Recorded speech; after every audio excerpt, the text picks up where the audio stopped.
Olá, meus irmãos, graça e paz a todos, tudo bem com vocês? Bom poder estar aqui mais uma vez para compartilhar mais uma palavra, também refletirmos aqui em mais um texto. Eu quero convidar você, antes de lermos o texto, a baixar sua cabeça, fechar os seus olhos e termos um momento de oração. Amém? Logo em seguida estaremos meditando em Filipenses capítulo 3, do verso 7 ao verso de número 11. Amém? Vamos orar. Pai amado, Pai maravilhoso, obrigado, Senhor, por estarmos aqui mais uma vez para compartilhar a sua palavra. Que o Senhor venha capacitar, que o Senhor venha iluminar o nosso entendimento, que o Senhor venha dar compreensão, que o Senhor venha nos ajudar, Senhor, a crescer um pouco mais na sua palavra, no seu conhecimento, e que essa mensagem venha alcançar o coração de cada um desses queridos irmãos que estarão assistindo, e que possa gerar fruto, que possa produzir fruto, que possa fazer com que eles venham refletir e tomar uma decisão onde possa impactar suas vidas de maneira que o Senhor seja glorificado. Essa é a minha oração em nome de Jesus. Amém. E graças a Deus. Amém. Nós estaremos lendo Filipenses capítulo 3, do verso 7 ao verso de número 11. Diz assim a palavra de Deus: Mas o que para mim era lucro, passei a considerar como perda por causa de Cristo. Mais do que isso, considero tudo como perda comparado com a suprema grandeza do conhecimento de Cristo Jesus, meu Senhor, por quem perdi todas as coisas. Eu as considero como esterco para poder ganhar Cristo e ser encontrado nele, e não tendo minha própria justiça que procede da lei, mas a que vem mediante a fé em Cristo, a justiça que procede de Deus e se baseia na fé. Quero conhecer Cristo, o poder da sua ressurreição e a participação em seus sofrimentos, tornando-me como ele em sua morte, para de alguma forma alcançar a ressurreição dentre os mortos. Amém?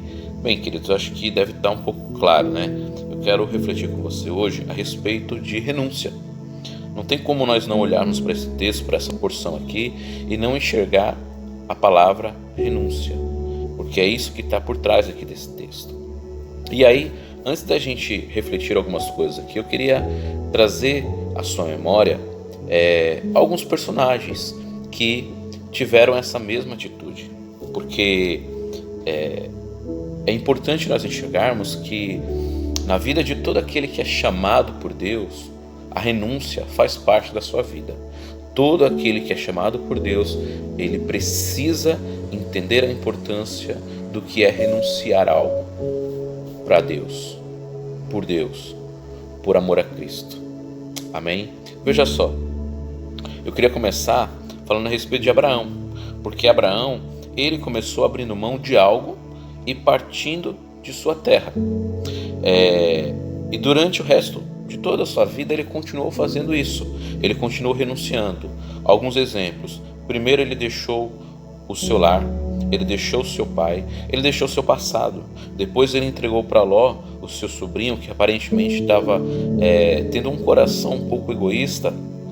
Então ele deixou, ele entregou para Ló, o seu sobrinho, uma terra que na verdade lhe pertencia, certo? Por fim, ele colocou o filho da promessa no altar de Moriá. Aquilo que Deus havia prometido lhe dar, Deus lhe deu, e Deus também pediu para que ele oferecesse como sacrifício, como uma prova de que ele estava pronto a renunciar. E aí ele faz isso.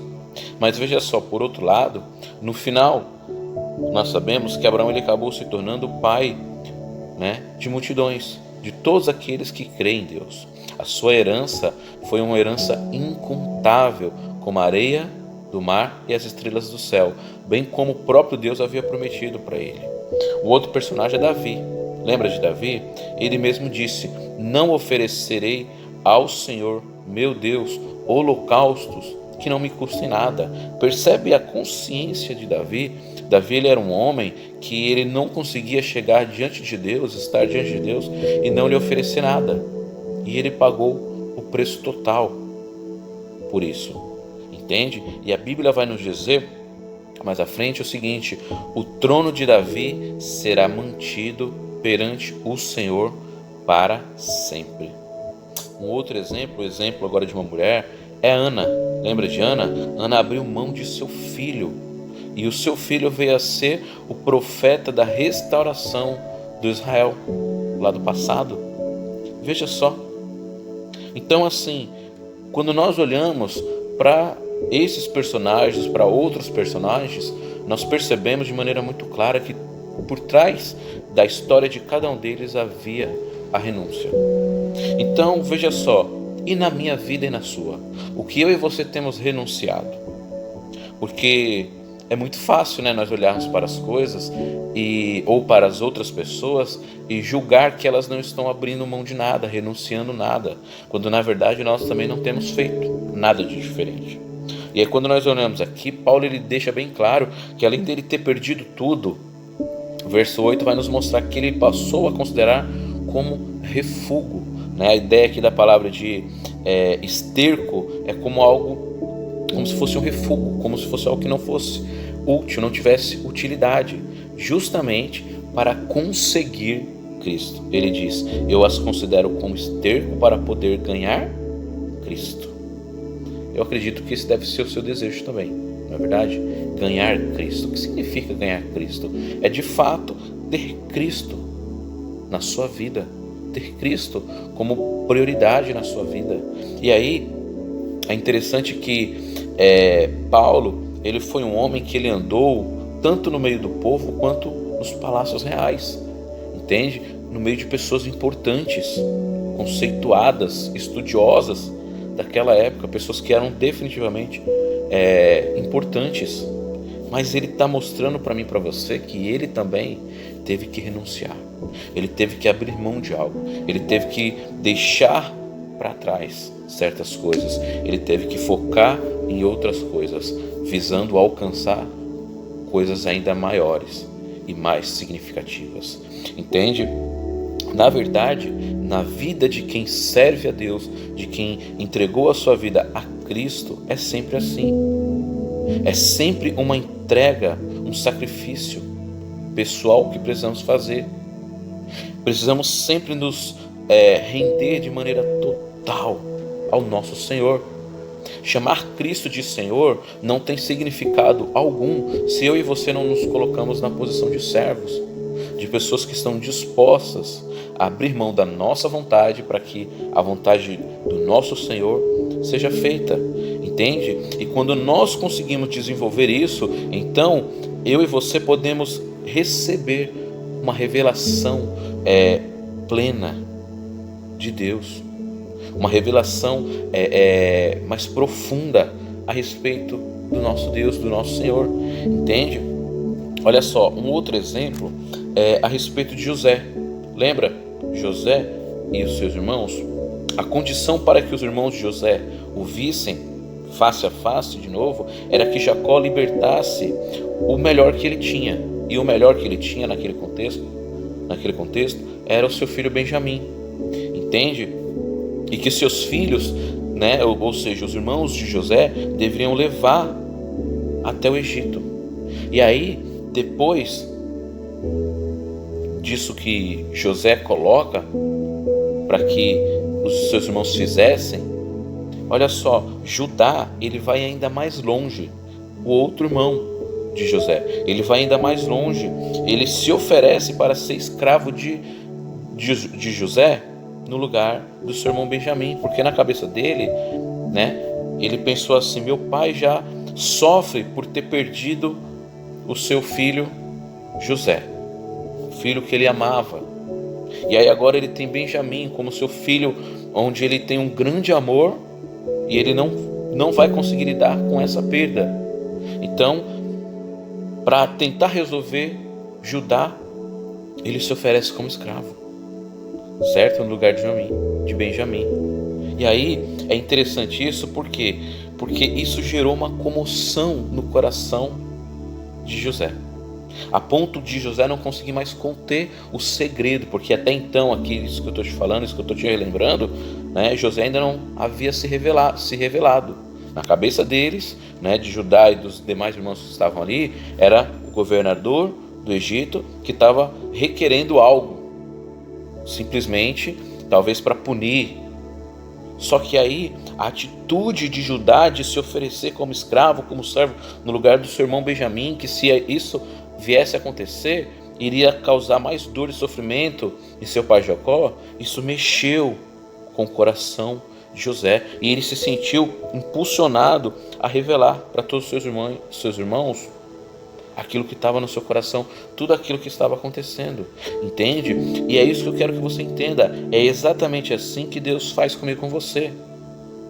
Deus, ele só pode nos revelar toda a sua personalidade, tudo que de fato ele é, o seu amor de maneira indiscutível, perfeita, plena, se eu e você também estivermos dispostos a nos render a Ele, a nos entregar a Ele, a nos oferecer a Ele sem reservas. Entende? Esse é o objetivo, de nos render a Ele, mas não aquilo que nós talvez possuímos, mas render aquilo que eu e você nós somos. O nosso coração precisa ser entregue a Cristo como nosso Senhor, sem reservas, como prioridade. Aí o resultado disso vai ser o que? Deus, então, ele vai também da mesma maneira, ele não vai se conter, ele vai com certeza se revelar a nós de maneira plena. Por meio de quem? Por meio de Cristo, de uma forma indescritível, de uma forma que eu e você talvez ainda não conheçamos, obviamente, entende? Talvez a gente tenha uma ideia, mas o objetivo é esse, é que na medida que eu e você renunciamos, na medida que eu e você nos entregamos e nos rendemos a Deus, a Cristo, sem reservas, Ele se revela a nós de maneira plena e perfeita. Amém? E Paulo aqui ele vai mostrar que definitivamente ele entendeu isso a ponto de mudar os seus valores, e renúncia implica nisso, em mudança de valores. Veja só, algumas lições que eu quero compartilhar com você. A primeira lição é que quando se trata de renúncia e de mudança de valores, Paulo ele nos ensina aqui que, em primeiro lugar, ele teve que renunciar o seu passado. Ele teve que renunciar quem ele era, tudo aquilo que ele havia construído. Paulo, como eu disse, ele havia estudado, no meio de pessoas importantes, pessoas que tinham muito conhecimento, muita importância naquele contexto. E aí, aqui a partir do versículo 4, ele vai dizer: embora eu mesmo tivesse razões para ter tal confiança, se alguém pensa que tem razões para confiar na carne, eu ainda mais. Então ele vai expor aqui alguma dessas coisas que foi construído, mas que ele teve que aprender a renunciar, ele teve que abrir mão. Veja só, ele vai dizer assim: circuncidado no 8º dia de vida, pertencente ao povo de Israel, à tribo de Benjamim, verdadeiro hebreu, quanto à lei, fariseu, quanto ao zelo, perseguidor da igreja, quanto à justiça que há na lei, irrepreensível. Mas o que para mim era lucro, passei a considerar como perda por causa de Cristo. Havia uma trajetória aqui, havia coisas que haviam sido construídas, consolidadas na vida de Paulo, mas quando ele encontrou a Cristo, ele olha para trás, ele olha para todo aquele seu passado e ele diz: olha, para mim, o que para mim era lucro, passei a considerar como perda por causa de Cristo. O que você tem renunciado por causa de Cristo? Tem gente que não consegue dar passos porque ainda está preso ao seu passado. Uma segunda lição aqui é que Paulo ele nos mostra que ele tinha um alvo para o presente, para a partir de então. Veja aí do versículo 8 até o versículo 10. Ele diz assim: mais do que isso, considero tudo como perda, comparado à suprema grandeza do conhecimento de Cristo Jesus, meu Senhor. Então, ou seja, mais do que ele descartar o seu passado, renunciar ao passado, ele passou a considerar como perda, comparado com aquilo que ele conheceu a respeito de Cristo, seu Senhor. Ele diz assim: por quem perdi todas as coisas, eu as considero como esterco, como refúgio, para poder ganhar Cristo e ser encontrado nele. O alvo do apóstolo Paulo, aqui em segundo lugar, era ser encontrado em Cristo. Você consegue entender o que isso quer dizer, querido? É quando as pessoas olham para mim e para você, enxergam a Cristo. Quando as pessoas olham para nós, encontram Cristo em nós. Ele diz, e ser encontrado nele, não tendo a minha própria justiça que procede da lei, mas a que vem mediante a fé em Cristo. Percebe o que ele está dizendo? Ele está dizendo assim, olha, aquilo, eu não quero ser mais encontrado naquilo que a lei dizia, naquilo que eu aprendi, naquilo que foi construído de princípios, de valores, de regras, entende?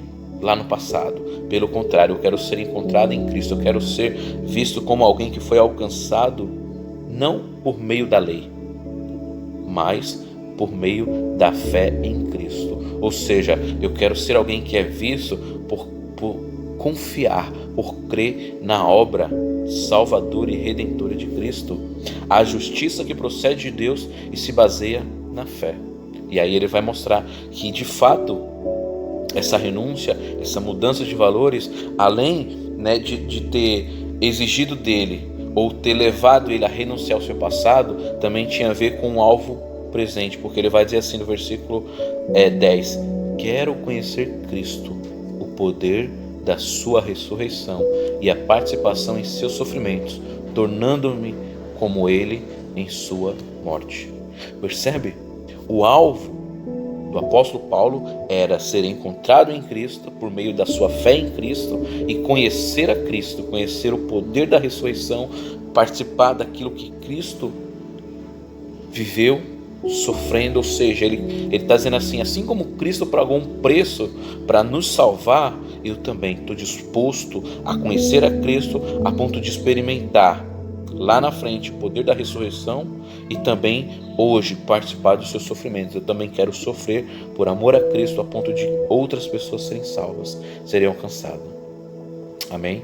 E uma outra lição que Paulo nos dá é que essa mudança de valores, essa renúncia que ele teve, entende? Além de envolver a renúncia do seu passado e um alvo para o presente, também envolvia uma esperança para o futuro.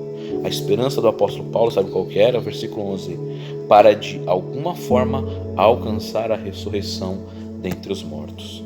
Paulo está dizendo assim: o meu alvo lá do futuro, a minha esperança lá na frente é definitivamente ser ressuscitado e passar a morar, passar a viver com Cristo, meu Senhor. É interessante porque a gente enxerga aqui que muitos que se dizem cristãos têm perdido essa expectativa, não têm renunciado ao seu passado, ainda estão presas no seu passado, não estão focando no alvo presente de agora, que é ser encontrado em Cristo, de conhecer Cristo cada vez mais, ainda que tenhamos que sofrer por amor a Ele. E o pior ainda, pessoas não têm tido mais a esperança de ser encontrada, de se encontrar com Cristo, lá na ressurreição dentre os mortos. Tem pessoas que nem pensam mais a respeito disso. Então, queridos, o meu desejo em trazer essa reflexão para você, que é o seguinte, é que quem pode definitivamente mudar a realidade da sua vida é você. Basta você ter essas atitudes do apóstolo Paulo, basta você se desprender do seu passado, basta você focar em Cristo hoje e continuar esperando naquele grande dia onde você vai se encontrar com Cristo. Se você não focar nisso, entenda uma coisa, você só vai ser mais um no meio da multidão. Quero deixar essa palavra para você em nome de Jesus. Amém? Entenda uma coisa, você só pode dizer que alcançou a Cristo se nada mais estiver te impedindo de Cristo ser a sua prioridade. Amém? Se Cristo for a sua prioridade, significa que você está ganhando Cristo na sua vida a cada dia. Senão, significa que você ainda está preso a algumas coisas que você precisa parar, refletir e renunciar. Amém? Deus abençoe a sua vida. Vamos orar? Pai amado, Pai bendito, nós te louvamos e te agradecemos, Senhor. Que o Senhor nos ajude, Pai, a ter essa maturidade que o apóstolo Paulo teve. Ó Deus, de entender a importância de deixar o seu passado lá no passado e permitir que o caráter de Cristo fosse construído nele. Que o Senhor possa construir o caráter de Cristo em nós da mesma forma, Senhor. Que nós venhamos estar dispostos a ser participantes do sofrimento de Cristo. Até porque o maior dos seus sofrimentos nós não precisamos encarar. Nós não precisamos encarar uma cruz como ele encarou. Mas ó Deus, e cada um destes queridos irmãos podemos sim continuar pagando o preço de ver Cristo ser formado em outras pessoas. Esse é o objetivo, é que Cristo seja formado em nós, é que nós sejamos encontrados em Cristo, é que nós venhamos conhecer Cristo ainda mais, cada vez mais de forma plena, para que então outras pessoas possam alcançar essa mesma salvação e também ter essa esperança de ser ressuscitado dentre os mortos, para viver, para desfrutar dessa vida eterna com o nosso Senhor e Salvador Jesus Cristo, com o nosso Deus Pai Todo-Poderoso. Essa é a minha oração em nome de Jesus. Amém. Graças a Deus. Deus abençoe sua vida.